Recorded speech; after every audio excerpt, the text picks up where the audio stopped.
Recently, someone left a comment on a video suggesting I check out Howdie Mickowski. So I had a look at some of his material, and as a result, I contacted him and we had a long discussion about various topics. Neither of us are trying to convince you of anything. I didn't know how the conversation would go, and when I listened back to it, there were some things that left me with questions and others that resonated. I would like to invite you, the viewer, to be both open and skeptical. Take what you want and leave the rest. I can't say I was like a normal person ever growing up, but I was on the edge of things, tried to live an enjoyable life, let's say, as a teenager, but didn't really fit into the world, so to speak. Had some, we'll say, 3 out of 10 level traumas. Certainly, people have had far worse than I've had to go through, but I grew up with a psychopathic father who stole all my money just before university. I had an ex-girlfriend who was murdered just as university was ending, and these kind of things pushed my mind out of the normal way of thinking about the world, that things are the way we've always been told they are, and that the way you should live is the right way to do it. And it pushed me into a depression for a long time. I was in a depression for a couple of years in the mid 90s and just didn't like the person I was becoming. I was becoming mean and manipulative. And then I saw a program magically come up on ancient Egyptian pyramid building, and it sort of revitalized my life. And I spent 8 years sort of digging into ancient Egyptian mysteries, alchemy, hermeticism. Was lucky enough to meet a Zen monk from Korea, some native medicine men on their reserves in Canada. So I spent 8 years working with them, writing the book. And then in 2005, I had a death experience where I fell into a river near a waterfall, and you might say saw through to the veil of nothingness. That put me through another 7 or 8 years of very difficult, we might call it transition period, or combination of clarity and confusion after the experience. Turned that into the book Falling for Truth. Around 2019, I got drawn again to write a new book that was exposing the expositions on the world fairs of the 1800s and the just the lies of history, basically. Um, from there, yeah, I started the YouTube channel that you saw, began doing a number of interviews. And through those interviews over the last couple of years, I was pushed more to answer questions on Plato's cave, spiritual warfare. What kind of reality are we in? And then I finally took off all the walls and veils and wrote to Exit the Cave last September, I think is when it came out. I'm working on a second book for later in the year, which is a very Gnostic cathar outlook of this reality. And before we get into all of your questions, I'll just say to everybody, some will say that my presentation of how I see things in reality is quite negative.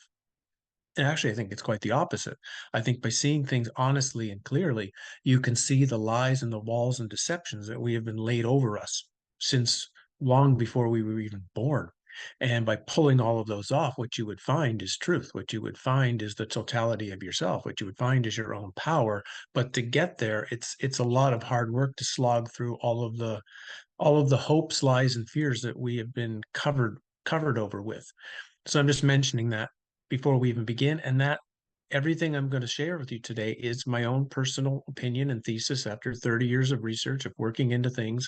Nobody should believe it, and nobody should instantly reject it. These are just things for you now to take to yourself. I mean, I have a reason. I've got 50 years of my life gone into why I see the reality in this particular way. So you have to take it, think about it, contemplate it, and yeah. So I think that's a good background. Where would you like to go, Danny?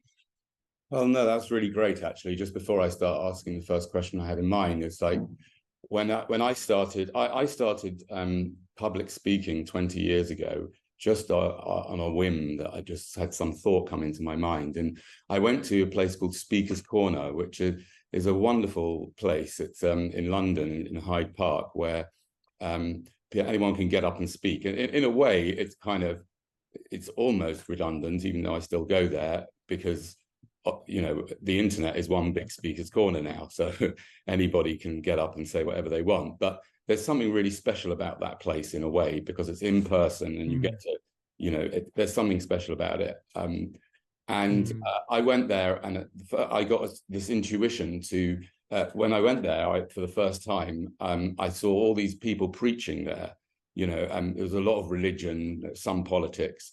And my first sign I had, on the front, it said, everything is okay. And on the back, it said, don't believe anyone, including me. And, I kind of kept with that idea, because I have to remain, openly skeptical is the position I try and maintain. And it's a difficult position to maintain because of all the vulnerabilities that our minds are open to, and I'll get to that later. But thanks for that introduction. And I don't think this interview is for the faint-hearted.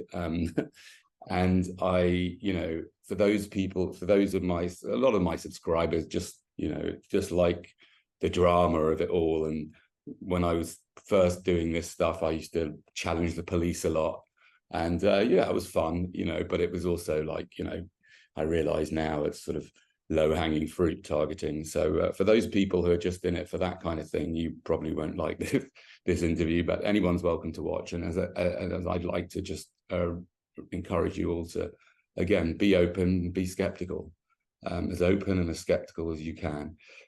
So my first question is, recently I was actually out in the streets, and someone came up to me and asked me, what is this life?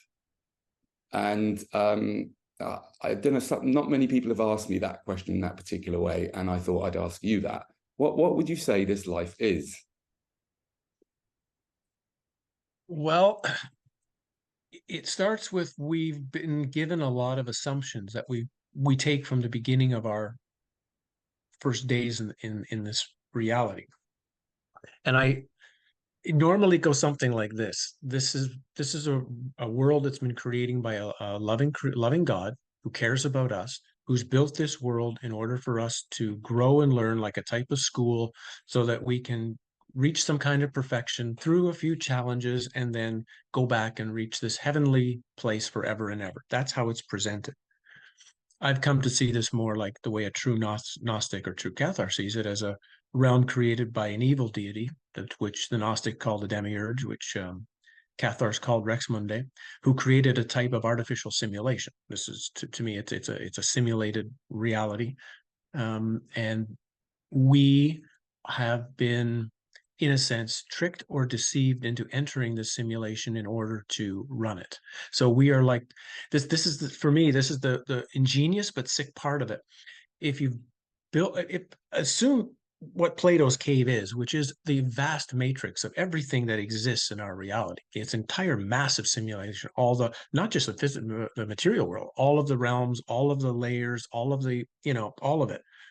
The amount of power, if that was done on a computer, as an example, the amount of power that computer would need to keep it running would be enormous.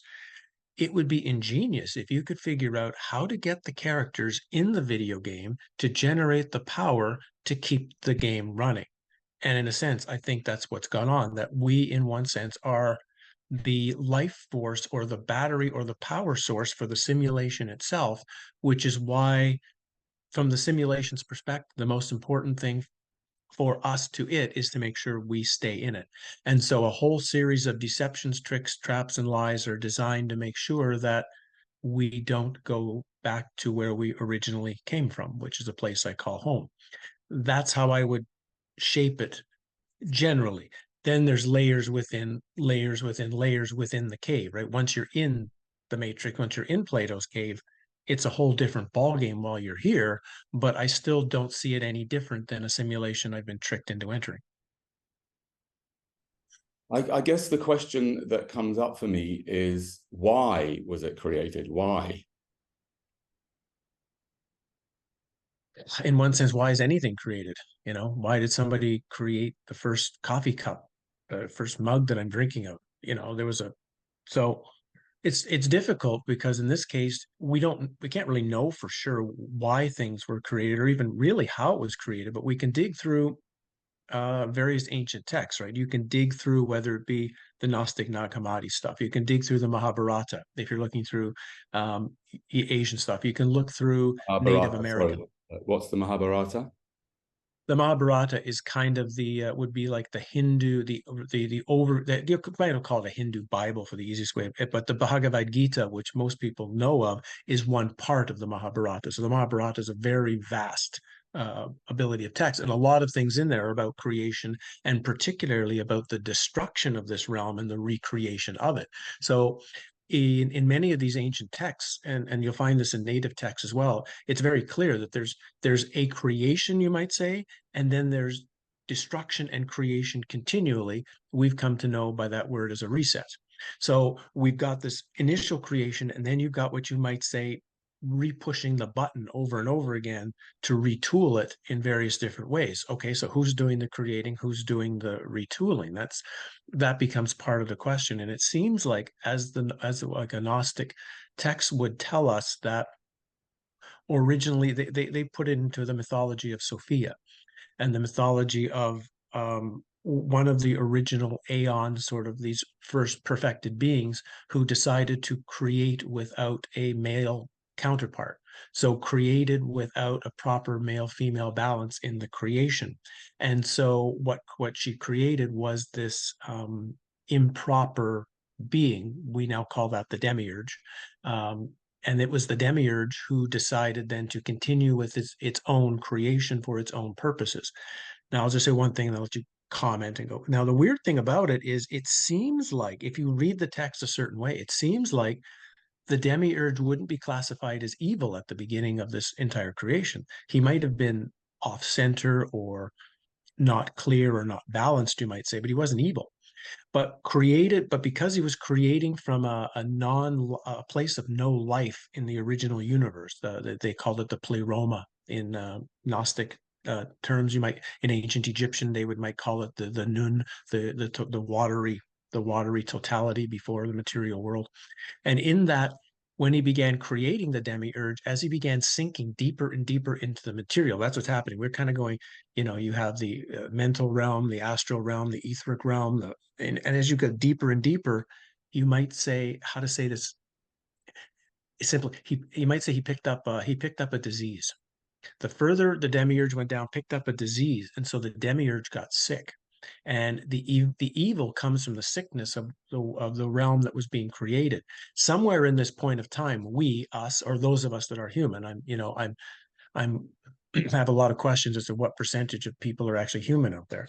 But the percentage that are actually truly human, that have what's known as a divine spark, that have this original totality, we were in a sense either tricked in, or we were honestly offered entrance into this simulation because the demiurge couldn't get it to life. You find this in a lot of the Nag Hammadi texts of the demiurge couldn't animate the creations. He could make the stuff, but they couldn't live, they couldn't function. And so the divine sparks, us, were brought in here to power the simulation. And it seems like for a while, we could come in, we could go out, we could do some stuff, but then the demiurge, in the sickness that was created, decided, I'm shutting the door and I'm making whatever's in here now my hostages. And that's been our experience ever since. We've been hostages in the demiurge's now sick creation, and everything is being done to make us not see that, so we won't be interested in going home. Okay. How would you differentiate between a human and I sometimes use the word humane, right? Human is humane. How would you differentiate between someone is human and someone who you think maybe is, I don't know, what would you call them, a non-player character, or almost like, how would you differentiate between a human? Yeah, it's really challenging because I first came across even the idea that everyone I saw on the street wasn't human when I was working with my the Native Indian medicine men I was training with, and at the same time reading a lot of Carlos Castaneda work. This was 25 years ago.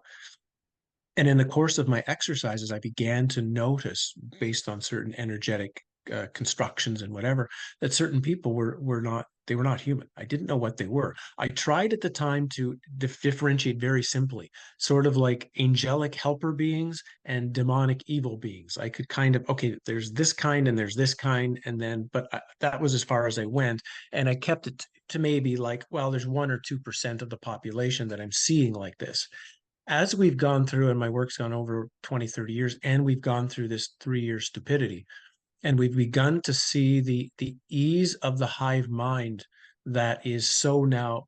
I mean, not that reality's ever been any less insane, right? This reality's always been insane. It's always been stupid. It's always been upside down. It's just like it's got the dial's been turned up like 20 notches in the last 3 years. So more and more people can see it now. It's more obvious. And there's reasons why that's happening. It's not accident, the time frame, but as that's happened, more and more things can be, if you're aware of them, they can be seen through now. And so I began to realize, like, actually, there's this 1% or 2% of people that I see that are literally like one type of spirit being wearing a human suit covering, and they are what you might call some sort of astral, like, really good or really evil. Okay. But then there's like, I'm noticing there's now another 50, 60, 70, 80, 90%, maybe more, that are human in every step of the word, in that even they have souls, everything is there, but they're missing the divine spark. They're missing this core of power, that if it can get turned on and accessed, the more that gets turned on, there becomes an expansive, how would I describe it, an expansive view of their awareness or their consciousness, in that they'll become very curious about everything. And so to me, I started noticing this is a way I could start telling a little bit, is if you think, I'm not sure if this person's like a non-player character or not, go have a conversation with them. And in the course of the conversation, bring up various different subjects that don't seem to be linked together at all.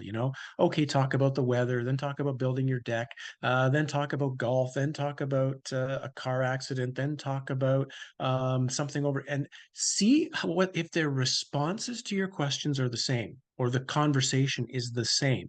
And I've noticed that what we call non-player characters have a very tight box of how they can discuss different subjects, but it will sound the same. It's like no discussion is really any different than any other discussion.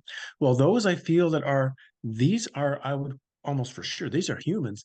The level of discussion goes up and down. It changes. It goes to different areas. There's all sorts of questioning and ideas that come out. And to me, that's become one of my key tools, is just, what does a conversation with someone sound like? The more varied the interaction, the more likely it's not a non-player character. Yeah. Okay. Okay, so my next question is, I'm just going to look at my list here. How would you answer this? I mean, based on what we've already said, I suppose we've touched on it somewhere, but who and what are you and I? Actually, that's the ultimate question, right? The ultimate question is, who am I? And at the flip side of it is, who or what am I not?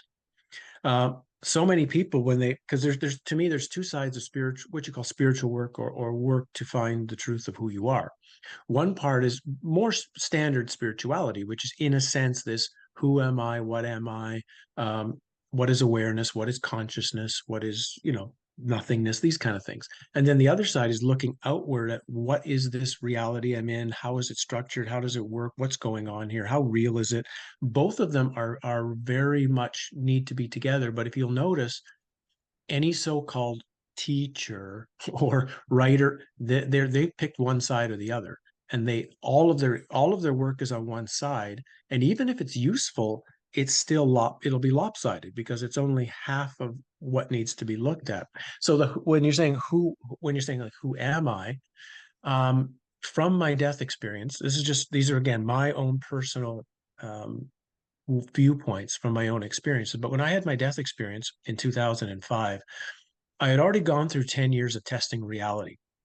So the exercises I was doing was testing if reality was real, and it failed every single time. Like every single test they put on reality, it failed. What But kind of I was still, kind of tests are we talking about here? like I would, in a sense, I got to the point where I realized that um, the thoughts in my mind were in some way reflecting and being reality.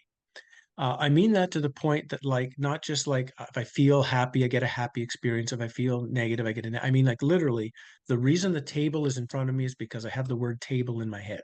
It was literally to that unbelievable connection. And I began to realize, well, what would happen if I could stop thought? Not because I wanted to be happy, not because I wanted, but literally, if I had no thought, what would happen to reality? And after about 6 months of very intense work, I was doing 14 or 16 hours a day of just exercises at this time of my life. I got to a certain point where reality stopped. Like, one of the stories I like to tell people sometimes is I was sitting with a girlfriend at the time, and we were watching TV, and I said to her, "Oh, your sister's coming over." "What do you mean?" "Your sister, she's walking up to the door now." And all of a sudden the door knocked. My girlfriend goes up, opens the door, sister comes in and says, "Howdy, how did you know my sister was coming?" "Well, I just watched her park the car out and she walked up the front door." She said, "Howdy, that's a wall." And when I kind of had to look again, and then all of a sudden the wall filled itself in. I'd been looking like there was no wall. I was just looking like there was a TV and there was just the world outside. There was, the wall didn't exist. And these are the kind of things that were happening for quite a long period of time. I got to the point where I had to hold on to chairs when I sat in them because I wasn't sure the chair would still be there when I sat down. That's how much I began to realize how transparent reality is. And like I say, I got 100 of these stories. And it took me quite a while to actually settle in again to kind of make reality more solid because it freaked me out for a while, to be quite honest. I wasn't as prepared as I thought I was for potentially seeing that. I wasn't. But when I got to 2005 and I had the death experience, because I was still very real at this point. Reality was fake, but I was real. And then I had the death experience. And in the death experience, when I accepted that I was going to die here, that this is where I would die, everything I ever thought of as me just fell away. So thoughts, experiences, hopes, dreams, everything was just gone. And all that was left was this witnessing awareness. And I realized, holy crap, all of that stuff, that's fake too. It's all just like a giant suit that this awareness thing was using. And so when you ask who am I would say briefly from all of that now, the person that those of you are looking at on the screen right now is an actor in a movie. And the difference is, I would see it as so are you. It just, I know that.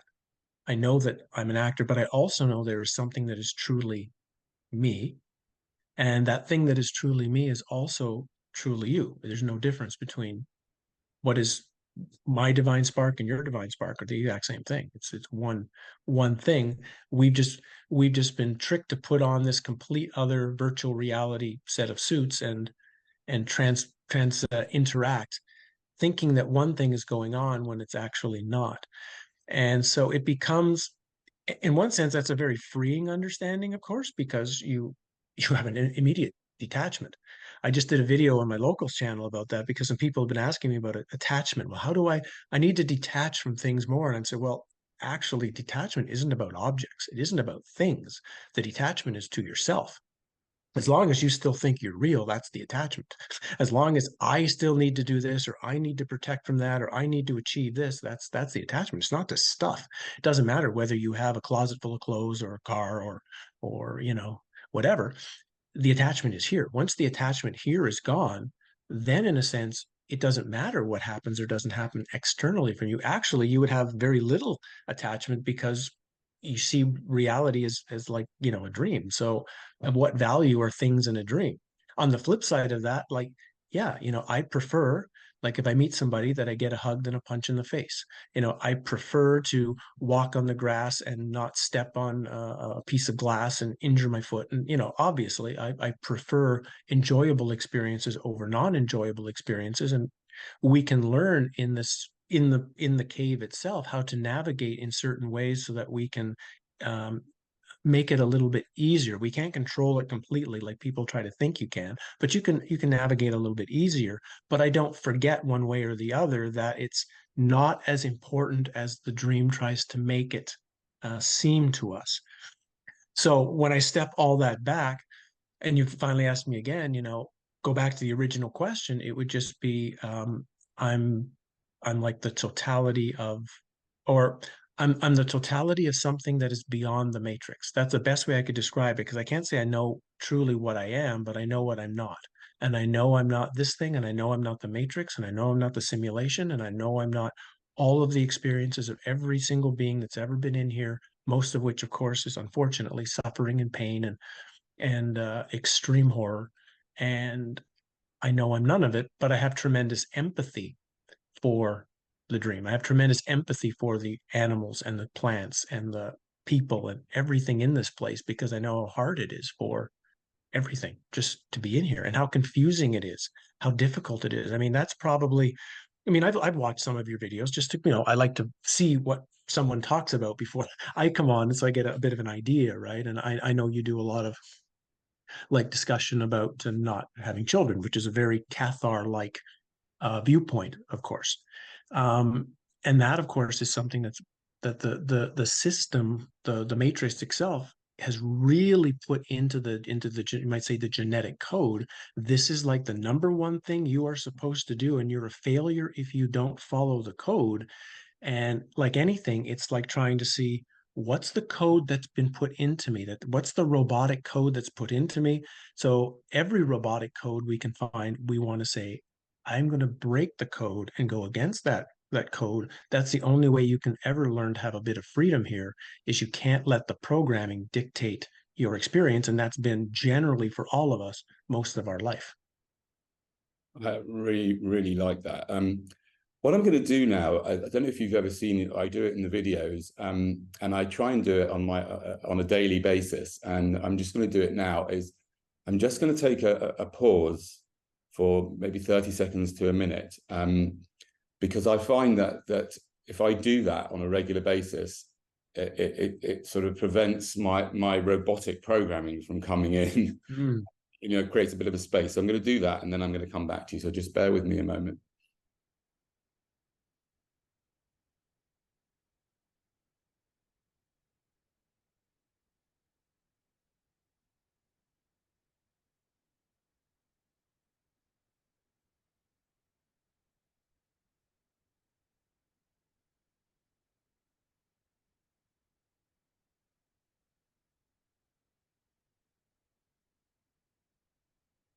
Okay, I'm really enjoying the conversation, just to let you know, and fascinated by all of it, all of the stuff that you've said. The first thing that came to mind is that actually, I think it was Maimonides, because I was brought up in an Orthodox Jewish setting, and I was taught a lot of Jewish philosophy, whatever that means, or philosophers that were Jewish, and Talmud and Bible and all that stuff. And I do remember that Maimonides, who's one of the most respected philosophers, I can't remember what century he was from, but he actually said in one of his philosophy books that it's impossible to talk about what God is, and the best way to get to it is to talk about what God isn't. And I think that of what you just said, I think that's really, really valuable for me and for anybody watching, that, if you want to find out, if you're curious to find out who you are, then let's start thinking about who you're not. And, if we want to start thinking about what the world is, well, let's start with who it's not. And then, after you've eliminated everything. I just want to stop you there, because that's so important, and I want to make sure everybody catches that. That is the path. People think a pathway to truth is like, I know what the truth is, and I'm going to go in that direction. And the thing is, if you knew the truth, you wouldn't have to be on the path. The way you get to the truth is, yeah, exactly that. Find false. Find something that's false about the world or yourself, and then drop it. Find the next thing that's false and drop it. Eventually, over time, you'll come to one thing that you can't drop. You'll try to drop it as much as you can, and then you realize, I can't drop it because that's the truth.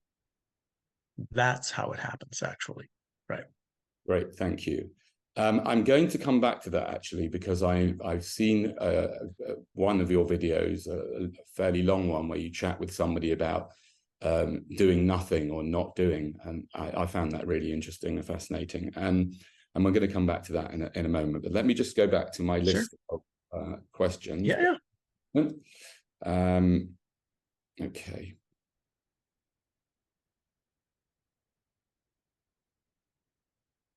Okay. So the vulnerability of the human mind to falsehood, talking about that, talking about finding the falsehood, is in my experience staggering. Personally, I was brought up, as I said, in a strictly Orthodox Jewish home with all sorts of nonsense hammered into me, and of course some good too, because these religions obviously have got good in them. Otherwise they wouldn't be able to develop so well, successfully. So then I started, I started sort of, I don't know, when I was maybe, it took me a long time till I was about, I don't know, late 20s. I started with a bit of therapy and co-counseling. And then I went to this sort of new agey type psychological weekend experience. And that was the beginning of like I started to question the way I saw things, you know. For example, one of the things that took me till I was 30 to realize is that, you know, when something happens and when I feel a certain way, and something happens and I feel a certain way, I used to think that I feel the way because that thing happened, until I went to this weekend and they said, well, no, there's something that happens in between an event happening and the reaction, which is my mind, right? I didn't even realize that. And then I started to question basically all my beliefs. I got into the 12-step program, which I have been into until fairly recently, albeit with some major questions about it. Although now I can't really hack it much anymore.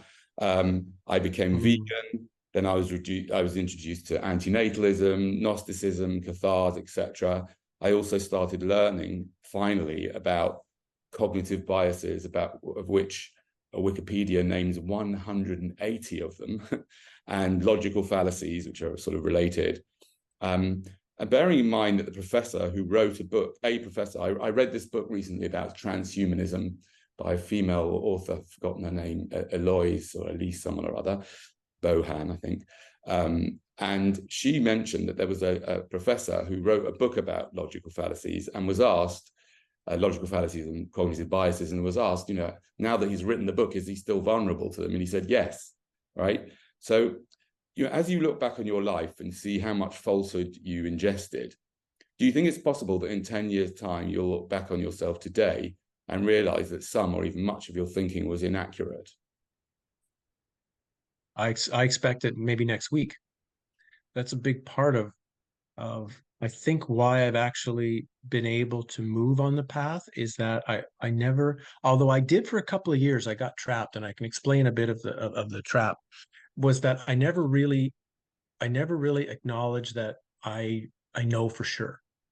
It's like I've got some understanding, I've got some ideas, but I went through a period right after the death experience, because when, in a sense, I had if you call it in Zen, I had the experience of nothingness. That's the best way of describing it. The realization of nothing and everything, which is the same experience, kind of.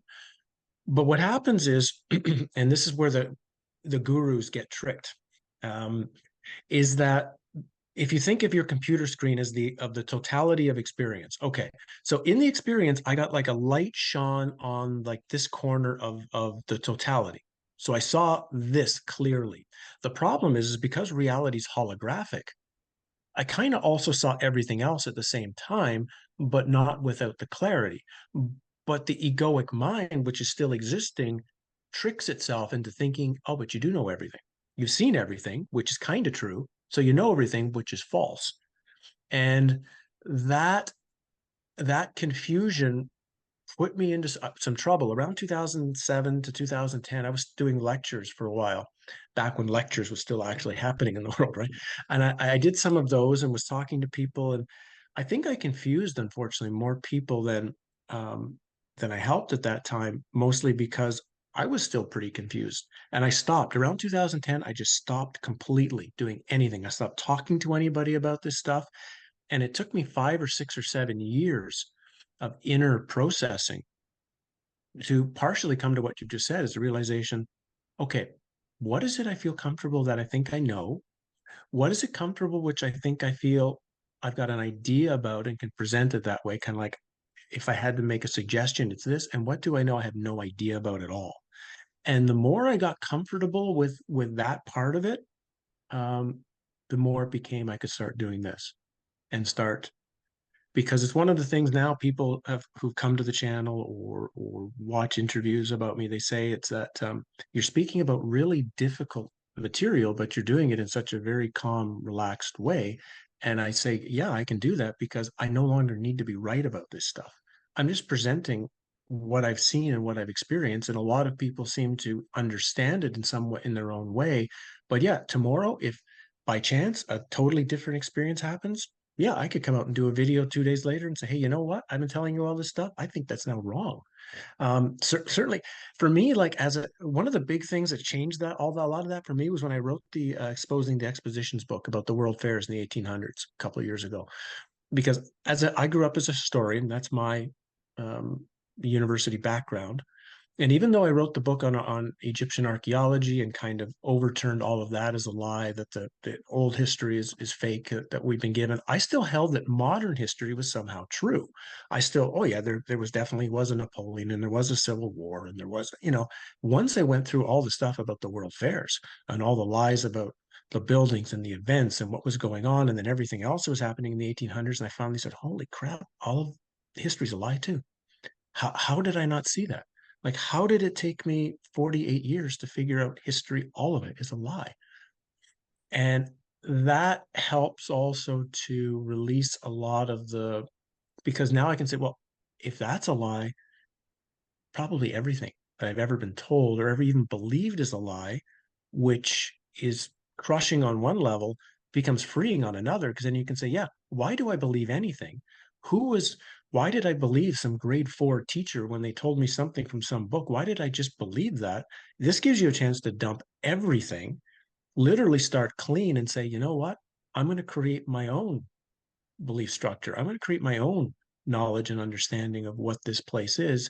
It's challenging because the rest of the world is going to, other people are going to really push back against you for trying to do that. But it's ultimate freedom to realize if you dump everything you've been given because you can't prove it and start fresh with what can you prove, you're on a rocket ship to potentially knowing yourself.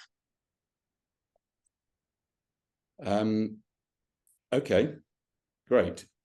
So we touched a bit about my videos, my recent videos, which are a lot about antinatalism. What are your thoughts about the creation of living beings? Have you done it yourself? And what are your thoughts about other people doing it? No, well, I mean, you can't really say what anyone else should or shouldn't do, right? I can't, Okay, even when people ask technically for advice or anything, I really can't say what anyone should do or should not do. I can kind of give, here's things I did. This is the way I went through certain situations, and maybe that can be helpful for you. great. But back when I was even like early 20s, I just decided at that point, I don't want to have children in this life. And the reason I made that decision myself was it was a more of a psychological decision, was the realization, okay, like my father's a psychopath. So I dealt with a pretty insane experience growing up in my home. Obviously, my mother married a psychopath. So even though she has these really nice, kind tendencies to her, means she's not operating with a full deck either if she thinks this is a good marriage choice.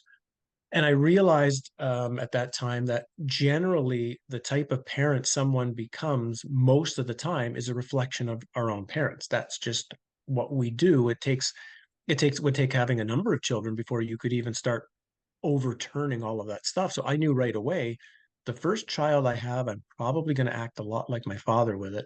And I just said, I don't want to put that potential pathology into another being. So at that point, my feeling was, unless I ever thought I could get to the point where I could potentially parent as a completely free being, totally with all of the cords cut to everything of the way my parents had been with me, I'm just not going to do it because I don't want to put another person through suffering. As I went deeper into the work now, as I began studying this stuff and began to realize that first of all, the level of actual suffering that's here. And in many cases, people don't even realize how much horror people in the world go through. The average person's life is not too bad, and you probably don't even have a close relative that's going. But some people are just, the life they've lived is just freaking horrible, and some are in, even if they haven't gone through that, maybe they're in constant pain. They're in chronic pain to the point that, like, they want to get shot up with massive amounts of drugs because that's the only way they can function in a day. I mean, this is like our world. Our world is set up that everything has to eat something else just to survive. Like, just that theory alone indicates this is a really screwed up place. Like, if this was really built by a loving creator, it wouldn't be built like this at all.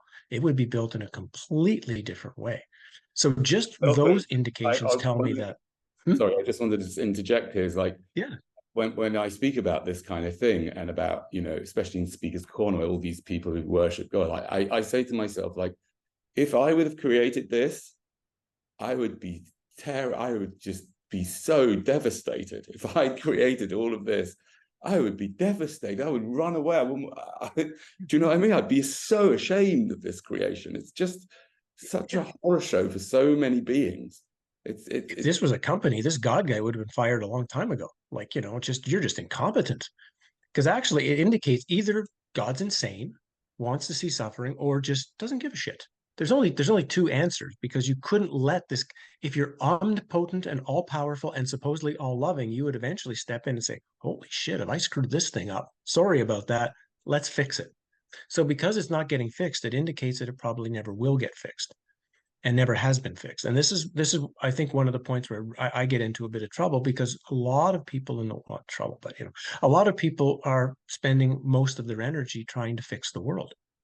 They are, they see the world is insane, great, and the first thought is, I need to fix it. I need to be the one to fix the insanity in the world. So they go out, they spend 10 years, and they wind up exhausted, and nothing's changed. I did that for a while too. And once I began to realize, but actually, I can transform my own life and some people around me, like a small group or a small environment. I can have great impact here. But as soon as I try to go beyond that, I just get drained energetically.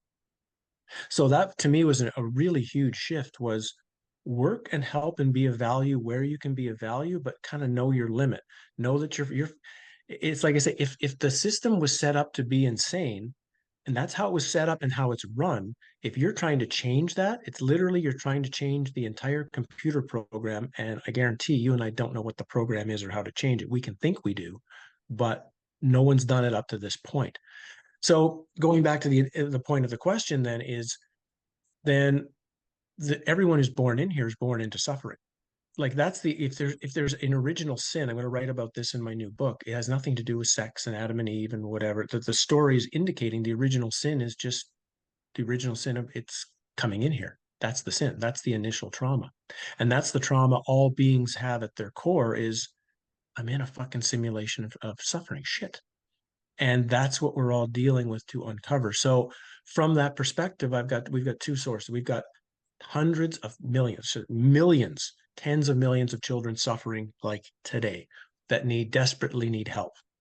So to me, to me anyway, I wouldn't want to think of bringing another one in until all the whatever 500,000,000 are all comfortable and looked after and healthy. Until that point in time, we got lots of work to do already.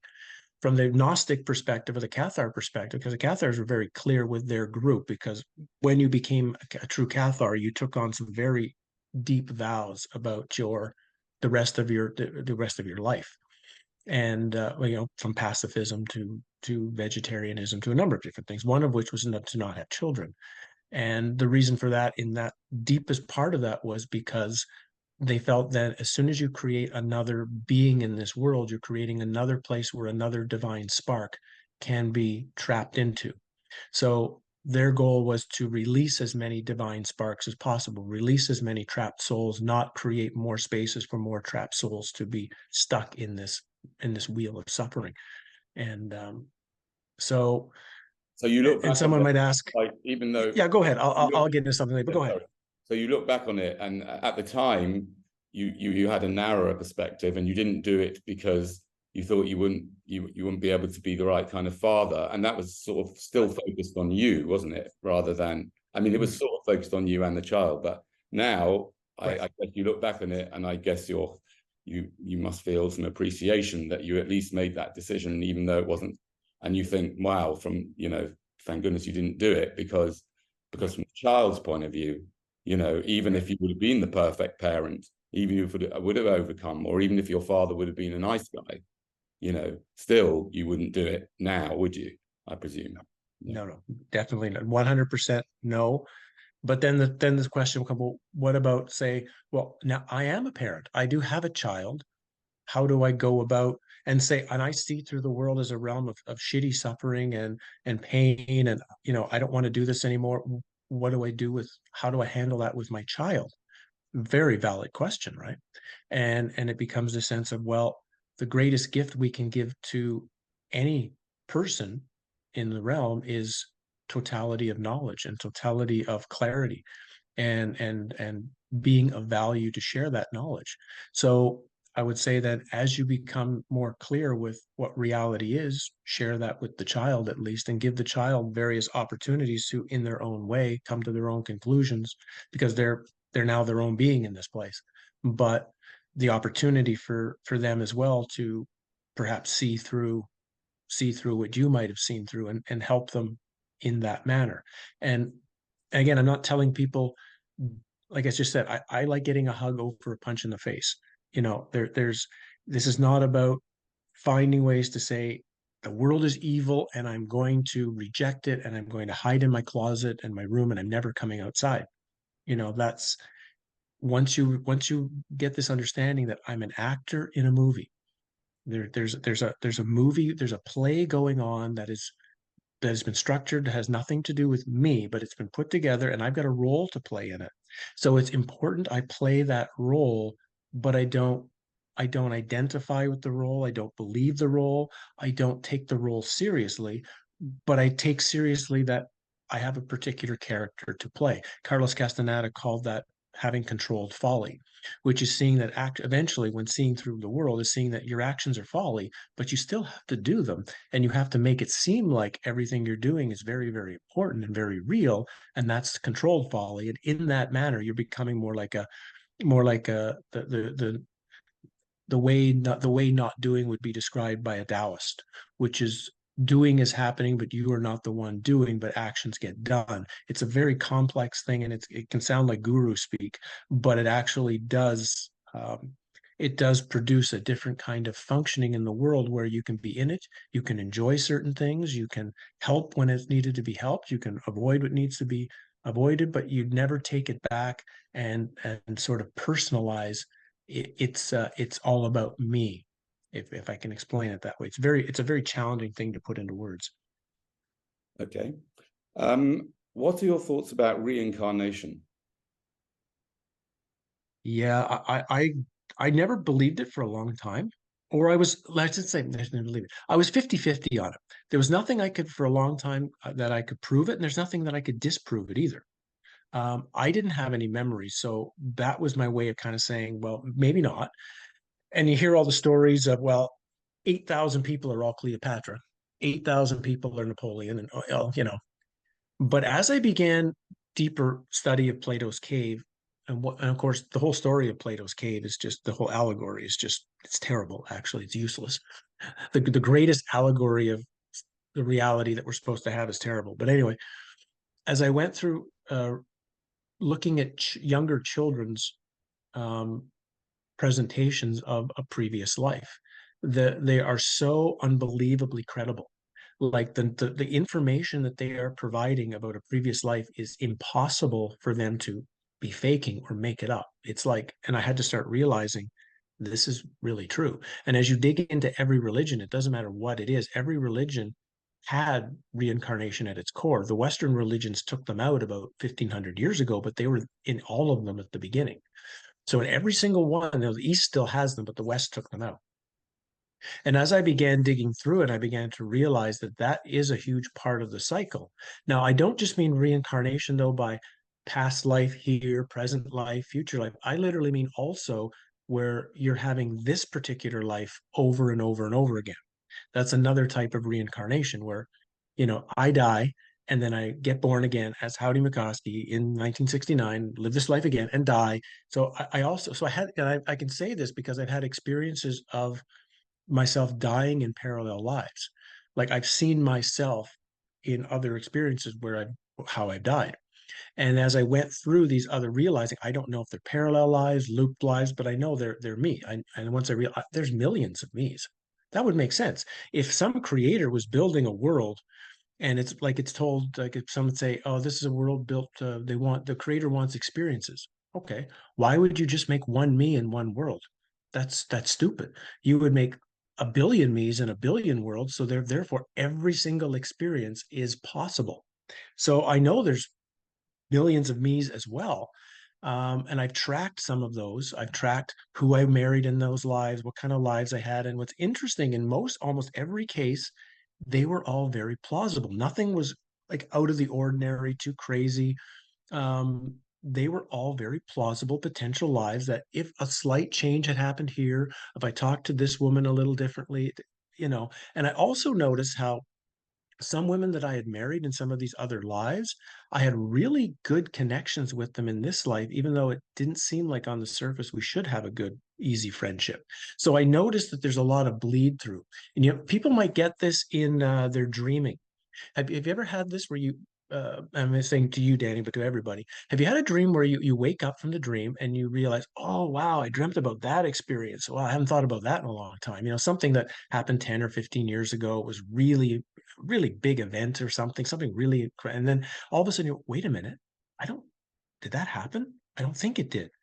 No, I know I dreamt about it, but that's a real experience. No, it wasn't. I'm not sure. And maybe you could even call somebody. Did we do this? No, what are you talking about? But it's a real experience.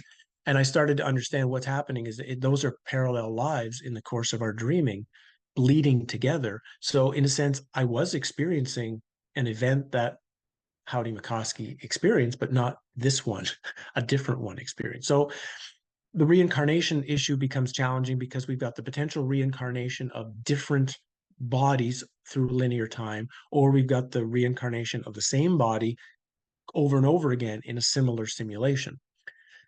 Either way, the reincarnation story, once you kind of say, I'm 95% sure that's correct, indicates that we're not in a place of learning. Because once you dig into near death experiences and those who have pre soul experiences of memories before they came here, one of the key things they always talk about is the memory wipe.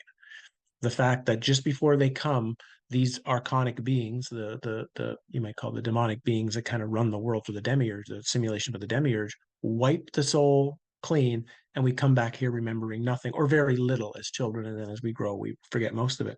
If this is a place of learning, the number one thing you need is memory of all that you've done.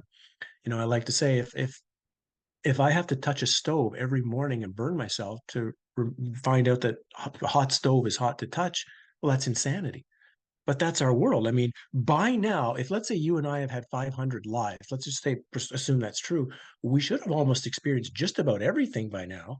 We should be at a place of like near total perfection because we would have done, oh yeah, I remember when I did that, that was no good. Oh, that was no good. That was no good. And we should be running in a near state of perfection. But because the memory wipe comes, it indicates that this is not a world of learning. It's not a world of growth. It's just a world of constant confusion and constant doing the same thing over and over and over again and receiving the same punishment over and over and over again. So that indicates to me that the whole system is just insane. So I take the Buddhist perspective, not the way Buddhists say it, but the Buddhist perspective of the only purpose in your life is to end the reincarnation cycle and get out of here, basically.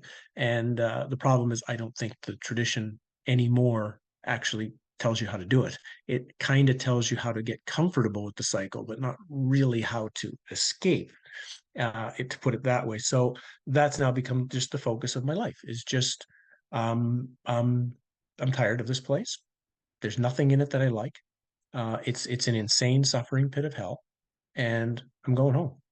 I'm done. I'm leaving. I'm going. Well, in a sense, I'm here to be of value until it's time to leave. But as soon as I'm ready to leave, I'm preparing everything I can so that my navigation in the various astral realms and whatever realms I'm going to deal with, whatever deceptions will be coming at me, I can navigate all of them and just go home. and maybe I can be of value to a few others who feel that they're done here too, and they can follow my lead and also follow our way back home. Because getting back to the last 3 years, that's not by accident. I'm very, very convinced that our simulation is ending. This simulation we've known for the last at least few hundred years is coming to an end, and a new simulation is being built and is getting ready to be turned on.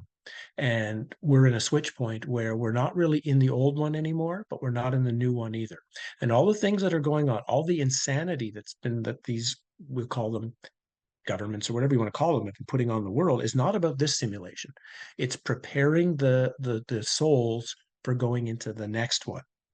So we're in this break point, and in the break point, the doorway's open. I think the doorway right now to returning to total consciousness and to total knowledge is more open than maybe it's been for hundreds or even thousands of years. And a lot of what's going on is a giant deception, so that people are focused on all of this, all the craziness in front of them, so they don't turn and say, "Oh, wait a minute, what's that open door there? That looks pretty good. I think I'm going to go to that." So I think in the midst of all of this insane chaos, we have the greatest opportunity we've had in a long, long time. And we want to take that, because I think however bad we think this simulation's been, the next one's going to be way, way worse. Okay, I'm going to come back to that in a moment. I wanted to ask you about consciousness. In one of your videos, you talked about the distinction between consciousness and awareness. And I wondered if you could share something about that. What is consciousness? What is awareness? What's the difference? And can consciousness be destroyed or not? What? Yeah, well, it's hard, because it's, throwing a word around. Like once you put words on things, uh, it's so easy, because people have a perception in mind. So I wish people could come up with their own words for things, that's personal for you. But you can tell that there's two types of things. One is like a very clear observer for the matrix, for everything you experience or feel or think or whatnot. There's an observer for that. Let's call that, we can call it maybe, consciousness or something. That there's this complete consciousness, because you always kind of get, for a long time, you believe that your mind is this consciousness, that the mind is the thing. But then after I'd had the death experience, and I started being able to, in a sense, observe the thought, I was now not, I was behind the thought, seeing the thought. So I realized, well, I can't be thought, because I'm experiencing it. To who or what is experiencing the thought. And so I began getting comfortable with that, until I realized, oh, wait a minute, actually now I can be the observer of the observer observing the thought. And I'm like, holy crap, how far back does this go? Like how many layers am I dealing with? So that's one element that's important. That's a very important place to get to, is because then you're disengaging completely with thought and feelings and whatnot as being me, that there's something that's further back than that. But then there would be an awareness, and awareness would be an observer that is not personal. So an awareness that is just literally, um, you might say, that which is. And so to me, awareness is the element that's outside the cave, is outside the matrix, is like, and what we might call the soul is like a bridge point between this total awareness and the total energy of the matrix. We came in with the awareness, the demiurge took the energy, put us together. Now we got a soul. And from that soul, think of it like a projector in an old movie theater. It's now going to start projecting out images onto a screen that is going to create the experience of an external reality. But our goal is to get back to the soul level, not because that's what we are, but because the soul, once we're there, we're now at the break point where we can now disengage from everything that's false, everything that's matrix. And you might say, just be pure awareness. And at pure awareness, you then can have the biblical story of, you have to pass through the eye of a needle, which means everything false has to drop away, and the only thing that'll make it through that eye of the needle is this total awareness. So I brought that up because so many of these words get tossed around, and it's always thought of the same thing, or people say awakening and realization and enlightenment, and they throw all these words around, and like, but do you know that the words are different? They're actually different words, so they should mean different things. How can you mean them to be different things? So for me, it's always the sense of watch when you see similar sounding words for that are presented as the same thing. That's another one of the tricks. You should right away be saying, if we have two words, we should have two different things that they're indicating. Okay, thank you. I just had a thought as you were speaking that maybe one way of looking at the difference is that when I'm observing this, right, there's a certain amount of it which is a personal experience that I am having, yeah. Right. But if there was a camera behind me with a microphone, then that camera and the microphone wouldn't be having an experience. It would just be recording. It'd be like an awareness that wasn't attached to any personal experience. Right. It'd just be Right. recording what was going on here. Maybe that could be a way of that can totally be. And when you see that your camera and my camera would be the same camera, then you're kind of hitting it, because like you say, non-personal. Okay, great. Thank you for that. Yeah. It's one of the great tricks, because one of the greatest tricks that happens in the spiritual world is talking about the void. Oh, that when you reach the void and you've reached the nothingness, there's your enlightenment. You've become, or you experience enlightenment. But if you think about it, if you are having the experience of nothingness, that means you have an experiencer experiencing nothingness. That's two. That's duality. That's matrix. True totality is one, and in one, there cannot be an experience because there's no experiencer to have an experience. So I'm just throwing that out there as to how many layers of tricks and deception are built into this place that even when you think you're out, it still got you in. Okay, which brings me to the next question. I've been following some of the scientists or philosophers or humans who talk about this being a virtual reality. One of the guys that I was quite enamored by, but since have realized that he's not quite onto it, in my opinion. It's a guy called Tom Campbell. He's not particularly well known, but he's I did go through a period of following what he says, and he's got a book here which he calls The Big Theory of Everything, in which he claims that this is a virtual reality.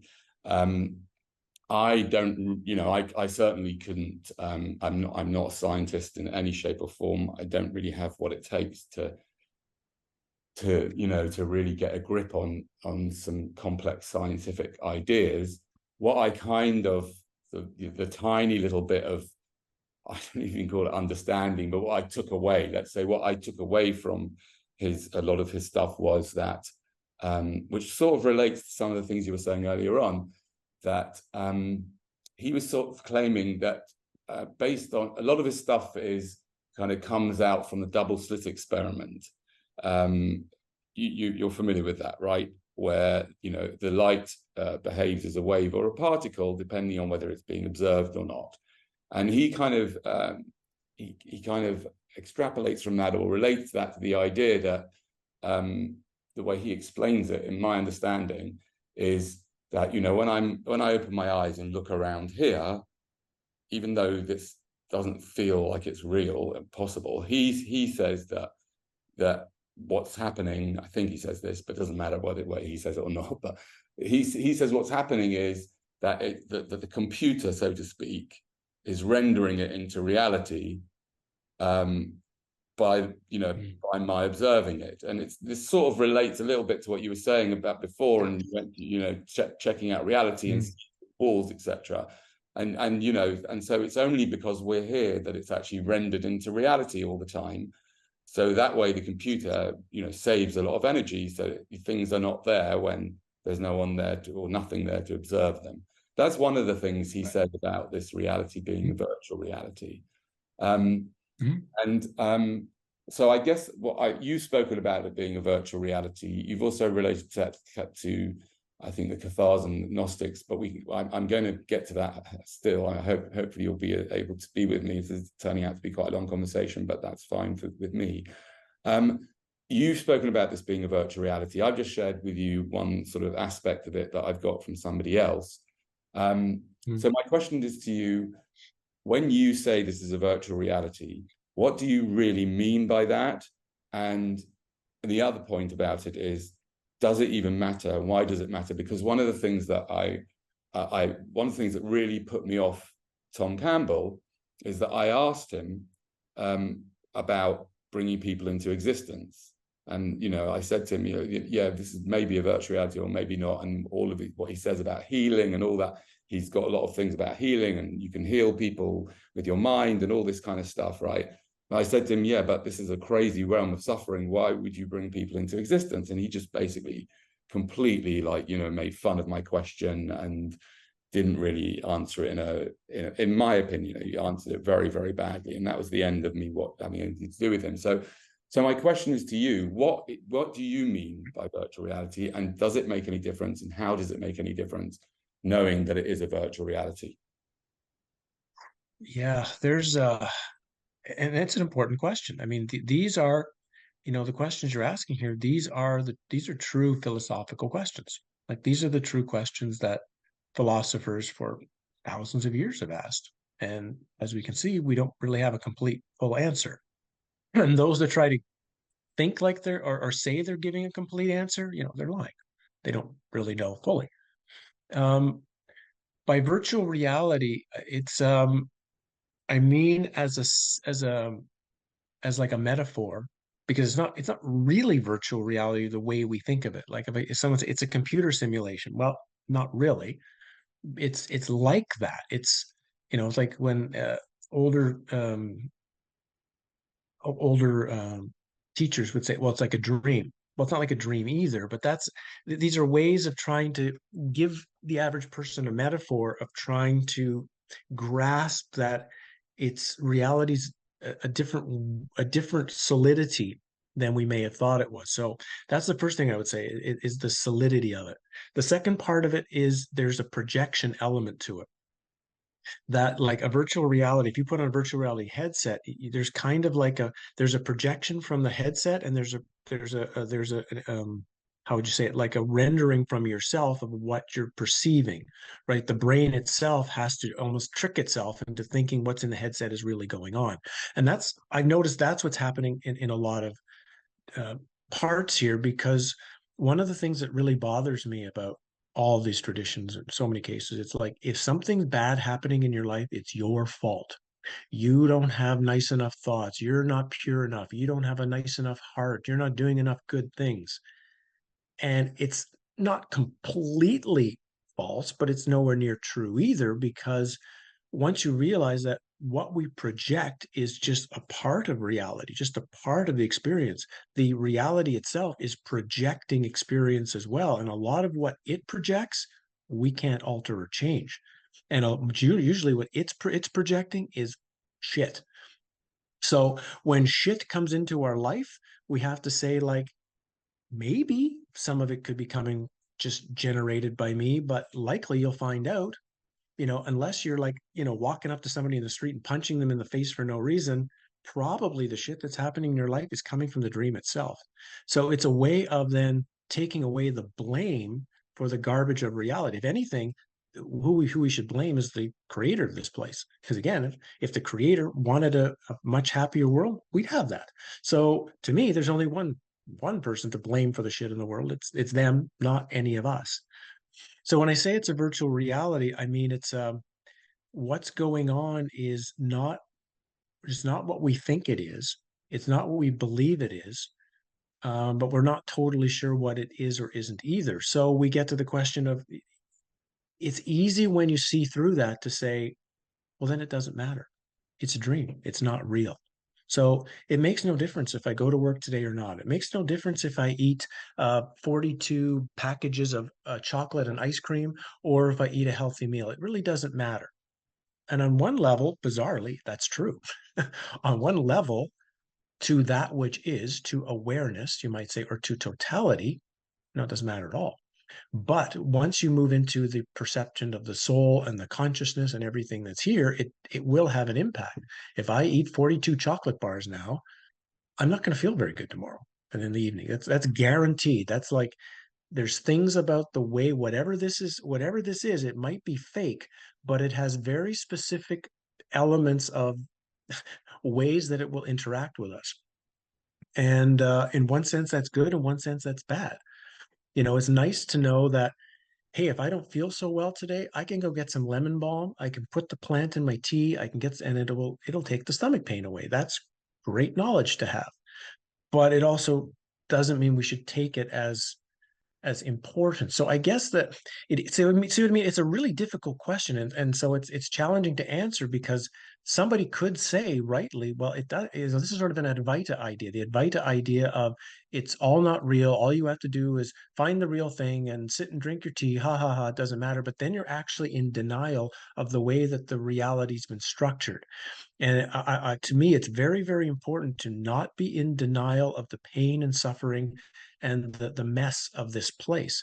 So those that, let's say, they don't have to, let's say, agree with my opinion of how I see the reality, but if someone doesn't acknowledge that that's built into this place and it's here, and that, you know, how many worms are screaming right now because they're being eaten by birds? How many mice are screaming because they're being eaten by cats? What kind of, just when you start to contemplate that, um, you have to at least acknowledge that that's built into the world. So anyone that's not accepting and presenting that as part of their presentation, I think is in denial of where they are. And if anyone is in denial of this place, you have to ask questions of, well, how much do they really know? Probably like you, one of the biggest things that surprised me over the last 3 years is the so-called guru trade. The ones who have been at the top of the teacher poll, the ones who have been selling all the books, who run all the satsangs, and what have they said in the last 3 years about all the insanity? Zero, nothing.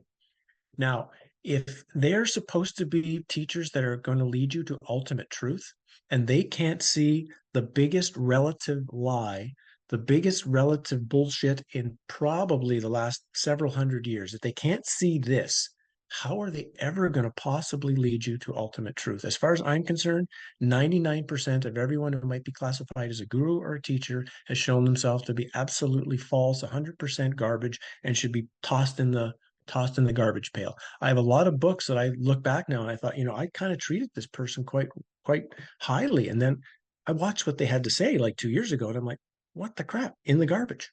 And so I also think a lot of that has happened for those of us who have stayed honest and true to ourselves in the last few years, is we have seen through then a whole lot of other stuff that we thought we trusted, that we could say garbage. And so it's been a chance to just wholesale clean out a lot of stuff in this reality. And so yeah, I think a lot of others have been in a similar place of like seeing through a lot of things that, and people that they trusted before, that like, well, if you can't see this, how can I trust you with anything? Yeah, it's funny you say that, because my experience was really similar. I just, I mean, it was so obvious to me from very early on. I mean, my children made fun of me that, in the first few weeks, I did sort of, start taking it all seriously maybe for an hour or something. But then after that, it's like, what? And then just seeing these teachers just like not having to say anything about it and just going along with it all. And yeah, but what I think, what made me question all of these teachers was actually that they didn't seem to be speaking about, all the horrors of reality, and I guess they didn't do that because it wasn't good for their, people don't want to hear about that, right?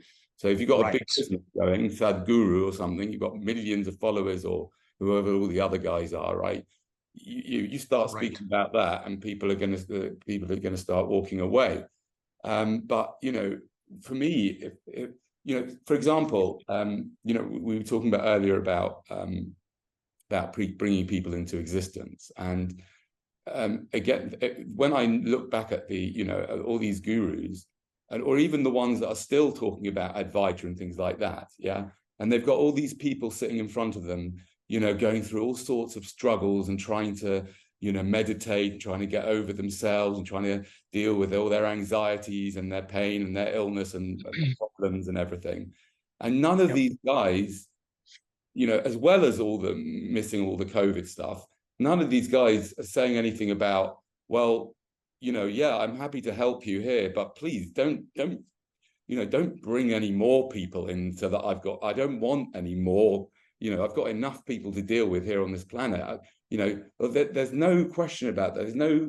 There's nothing to be said. People just completely ignore. And in fact, you know, I watched a film last week by a guy called Humane Hancock, who's a YouTube guy, and he is one of the only guys that's talking about wild animal suffering. Yeah, and he gave a talk about wild animal suffering. It was called something like the Vegan Blind Spot, and it was a vegan camping weekend, and he gave a talk there, and I just cried my eyes out. Just you know, he was just explaining the horrors out, you know, out there in the wild. You know, he started off by asking people, have they ever seen a cat's penis? Right? Apparently, a cat's penis has got spikes on it. You know, and then he went on to speak about all, you know, all the different types of suffering that different animals go through. Yeah. And nobody, you know, that's the first time really in my life that I've even given it any consideration at all. And I'm a vegan, so at least I've got some, you know, I am aware of what we are doing to the animals, but that and that is even, that in itself is pale into insignificance if you look at the amount of animal suffering out there. And yet these gurus just don't talk about any of that at all. And for me, that was enough. And then coupled with this COVID thing, just like that was enough for me to say, I can't take it seriously. Yeah, it's one of the things I was lucky enough right at the beginning of my journey 25 years ago was to see that if you have a big organization and you have a big business going on, you have to have something big to sell. And the best thing that sells is being happy.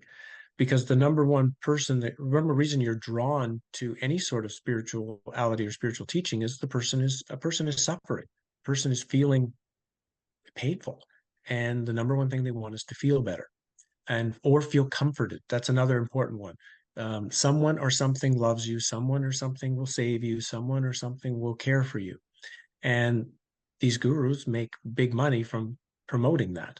And so, yeah, you can't share one type of view and then also have the other kind and keep the followers around. That's just not going to happen. So unfortunately, once you see through that, by the other token, the people who are there, that's what they want. That's all they want. There's very few go through that for a while and say, you know what? I'm getting nothing out of this.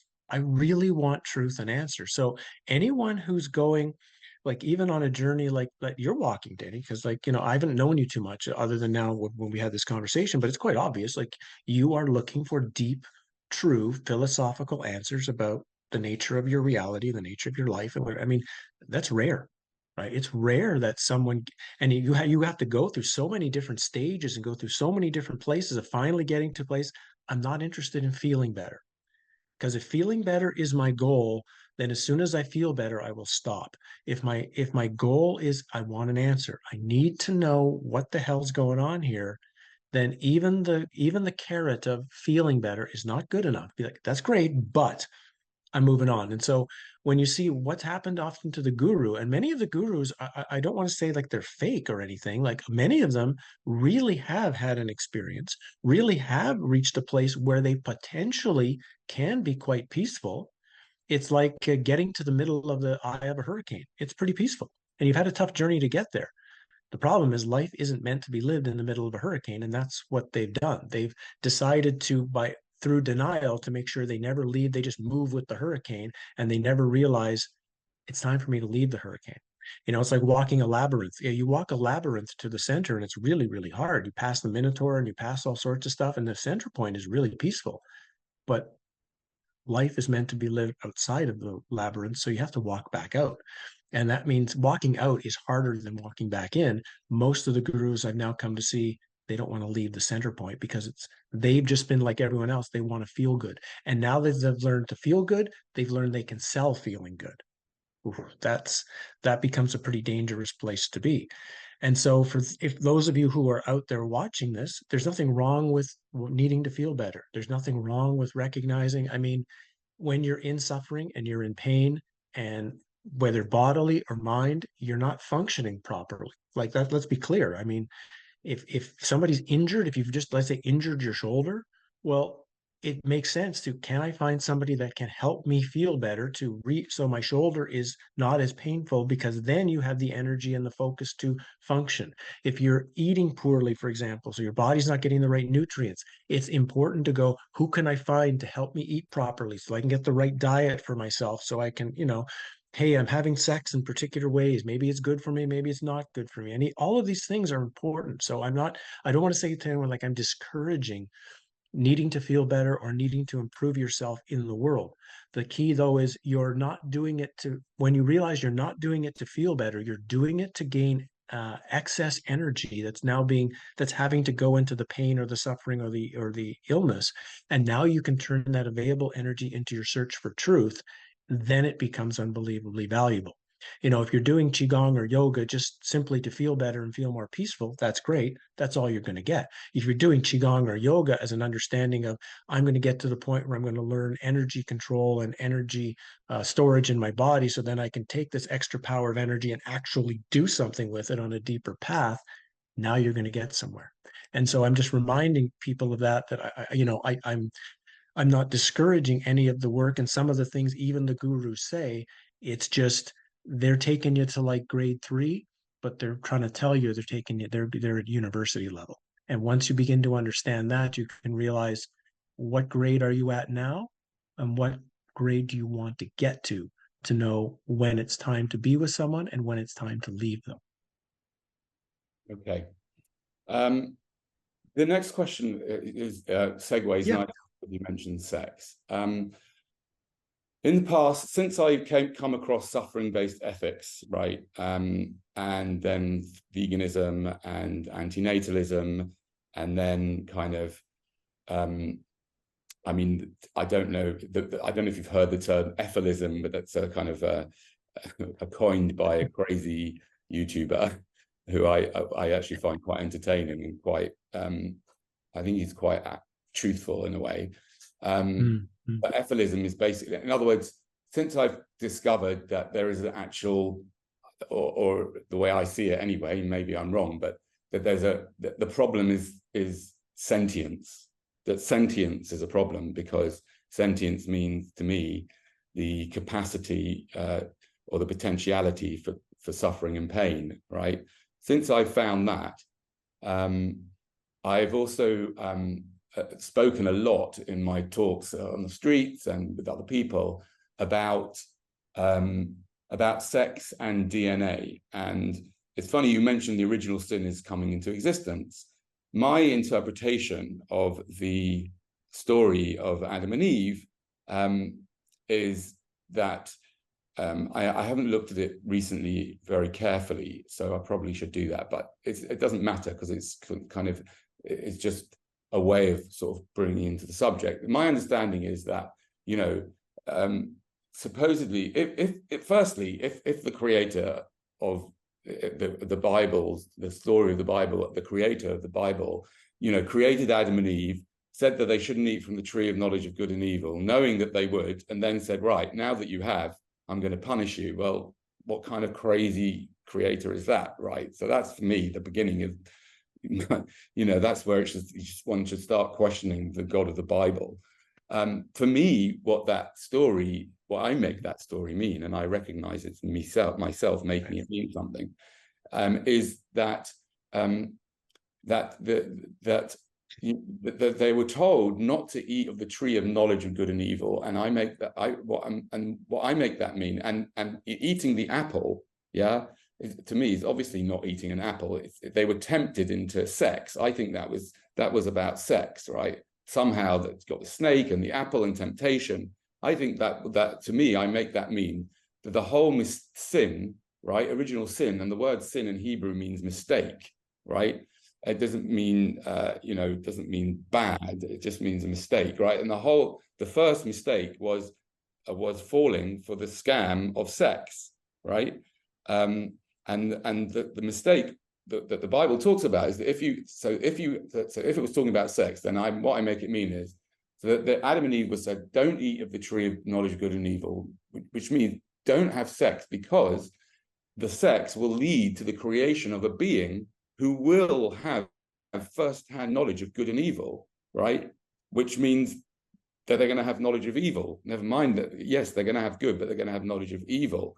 So why would you bring something into existence that can actually have first-hand knowledge and experience of evil, right? So I think that the first sin, the first mistake, is to fall for sex. And the way I speak about sex and the way I've spoken about it since I found out about this whole way of thinking is that, to me, I know that DNA is just a piece of code, right? And I know that what I'm about to say is anthropomorphizing it. But for me, it seems like sex is the ultimate scam and trick that keeps this whole thing going, right? Because the fact that the thing that creates more human beings feels so enjoyable and so lovely, and the fact that during sex, our minds our logical thinking is literally shut off, yeah, and we're flooded with these drugs, yeah, we're making terrible decisions, really, yeah, because that's the case, yeah.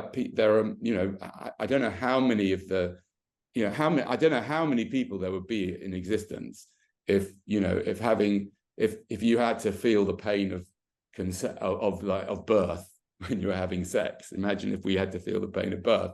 There'd probably be very few of us here. So I see sex as the ultimate scam, even though I enjoy it, and but I see it as a terrible trick, and that DNA. Richard Dawkins, in his book The Selfish Gene, describes us as survival machines for genes and means, right?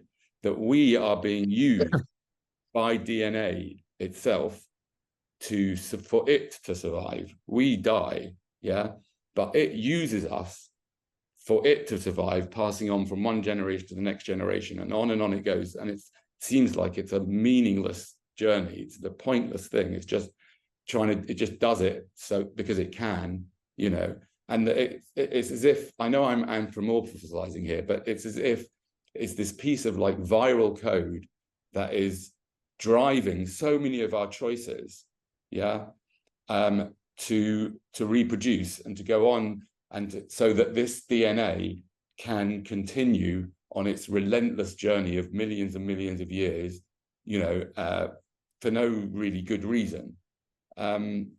And yeah, so that's how I kind of view sex, and I view DNA.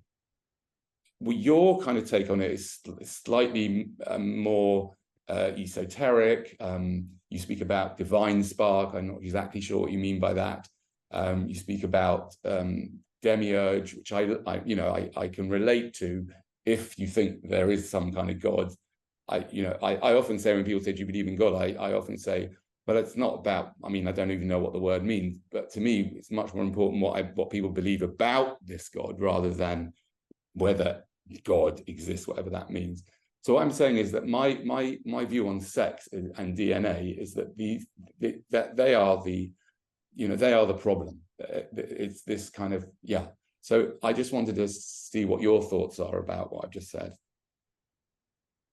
Sure, there's a lot to unpack there, so I've had to be writing while you were talking so I can unpack it all.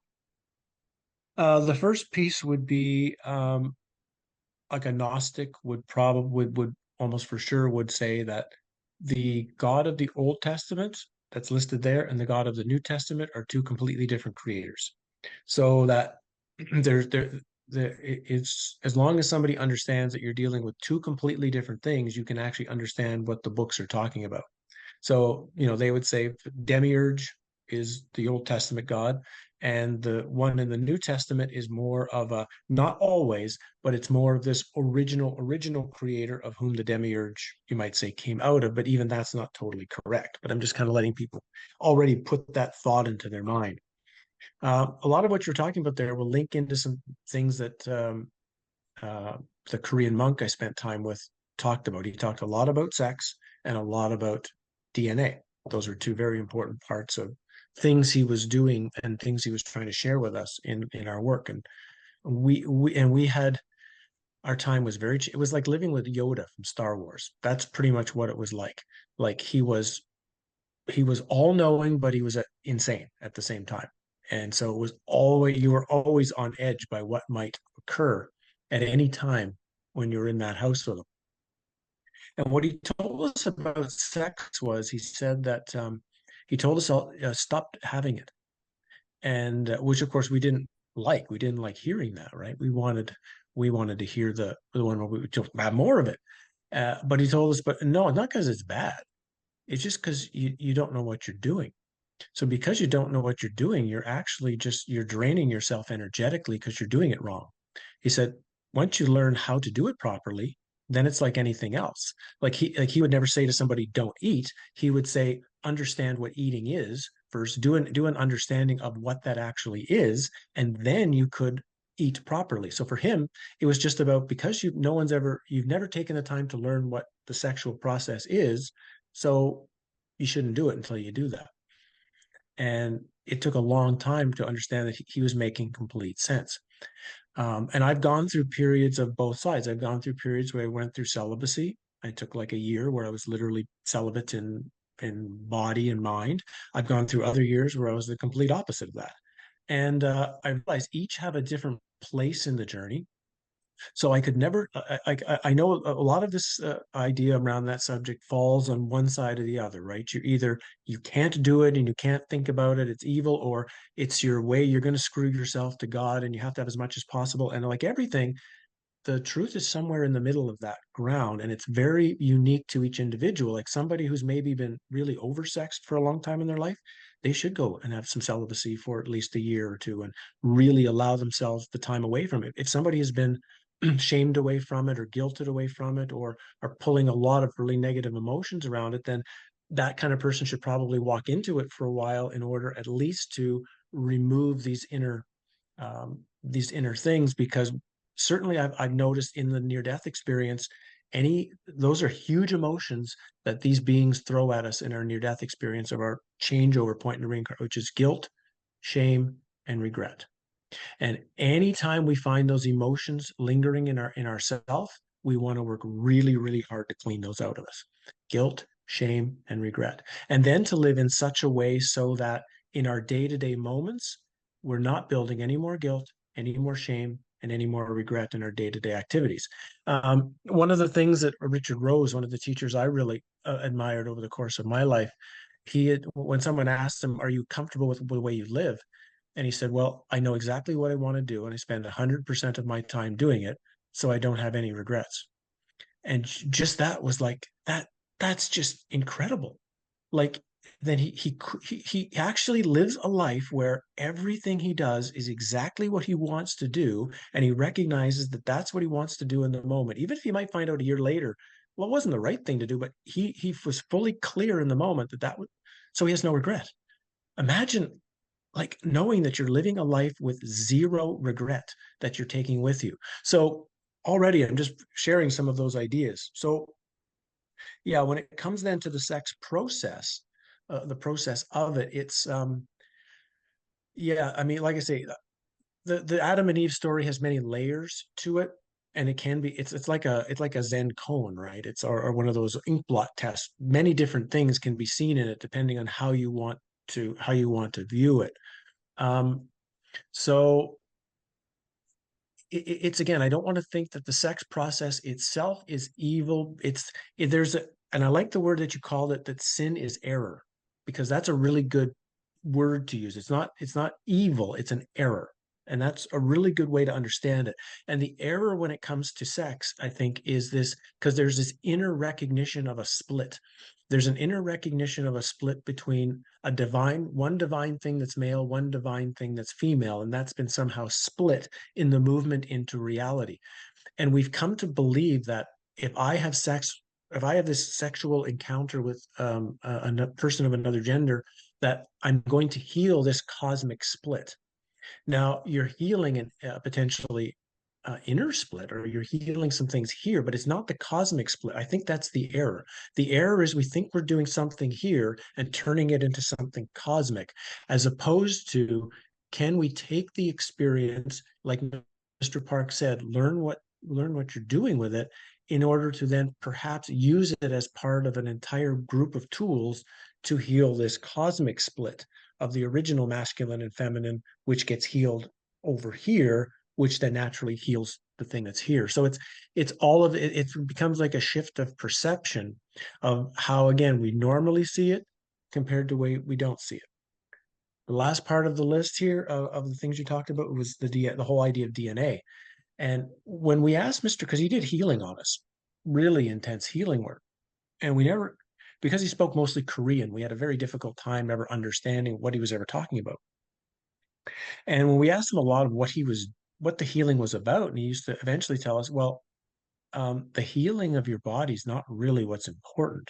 The healing of all your elements or illnesses, or he used to call them darkness of your body, the sort of he just called it darkness that was within us. But he said the real key is eventually to get to the point where you clean and transform the DNA. And when the DNA is cleaned and transformed, you're healed. And so by thinking like you just talked about it as a type of code, as a type of thing that is here to run the whole system, in a sense, what we're looking for is improper, ineffective code in the DNA. And by, in a sense, like almost being like a computer programmer, zipping through the code of something that's just not working properly, finding all the errors in the code, reassembling the code in a way that's operating completely, because the DNA, you're right, it kind of runs a lot of what happens. It literally is just, it's the thing pushing the robot part of us. And so if we can get to the point where we reassemble, the code is reassembled, the robot will still be running, but now it's going to be running in a way that's way less, we're going to be walking into way less walls by doing it. So I fully agree with your concept of how you're kind of seeing DNA, because Mr. Park used to talk about it so much. And yeah, when we see it, that actually the DNA kind of doesn't die, like computer code doesn't die. Like if I just take a file out of my computer and put it on a stick, I can destroy the computer, but the file is still alive. It can go into another computer and just reassemble itself. And I wouldn't doubt that maybe even a big part of reincarnation is somehow some piece of DNA sitting in some sort of etheric form reassembles itself into the new body again. And that's how the part of the reincarnation cycle happens. So it just, from what you talked about, it's stuff Mr. Park talked about with us a lot, even though I still don't really understand most of what he was saying around those topics. Okay, I'm now getting to the real crux of what I wanted to speak to you about, and why, and that is escaping from the cycle of reincarnation. I think that in a way, for understanding that bringing people into existence, or bringing any sentient life into existence, is a way of continuing and perpetuating suffering, right? And therefore, by choosing not to do that, or not to support that, and what the animal industry is doing is, of course, breeding loads and loads of animals so that they can be tortured and slaughtered. So by choosing not to do that, we are choosing to try and do our little bit to put a stop to the continuation or perpetuation of suffering. But you talk about that, you know, you talk about that your belief anyway is that there is reincarnation, and that we are, you know, we are tricked somehow to come back over and over again. So my questions to you are as follows: three points. Can you tell us how what was your experience of the death experience? How were you tricked into coming back into existence, if that's what happened? Can you tell us a little bit about, and can you just give us an outline of what your journey involves, and what my journey might involve, or anyone watching might involve, to try and ensure that if we don't want to come back into this existence, how we can, you know, improve our chances of not coming back to existence. And if part of that is the process of not doing you've spoken about, if you could just touch briefly on that, because I know that people can watch your videos for more information on that. So if you can briefly answer those questions, at least touch on them, and then I can, in the description of the video, I can send people to some videos that they can get some more information, and then we can kind of end the conversation. Sure. Okay. Well, I can't say that I really know the specifics of, let's say, how the deepest thing of me got into the matrix. I can feel it. Like, I can feel that there's a place, I'm just calling it home because I don't know what else to call it. A place that's very familiar. The best way I could describe home is it's a place where there's no lies and no deception. That's the best way I can describe it. And so when I'm in this place, I know I'm surrounded by lies and deception. And that's going to be that's one of my tracker points of knowing, am I on the right direction, and am I actually where I want to head? Is if there's still lies and deception around me, then I know I'm not in the true place. I'm still in a fake place, right? When it comes to kind of how to do this, I think there's a few factors involved. The first is obviously intention. It's obviously intention of seeing the honesty of the matrix, and seeing that, because one of the things that, and I'm never telling people how to think or what they should believe, because a lot of people who see through and see, well, this is a pretty shitty reality, have the belief that at one time, 5,000 years ago, 20,000 years ago, it was really great here. It was a wonder. It was a paradise. And then Satan or some demonic being came in here and took it over and changed it all. And all we have to do is kick Satan out and we'll have the paradise back. And okay, slightly, maybe that's true. Maybe let's even pretend that's true. Well, what's then to stop the Satan character or another demonic being doing over?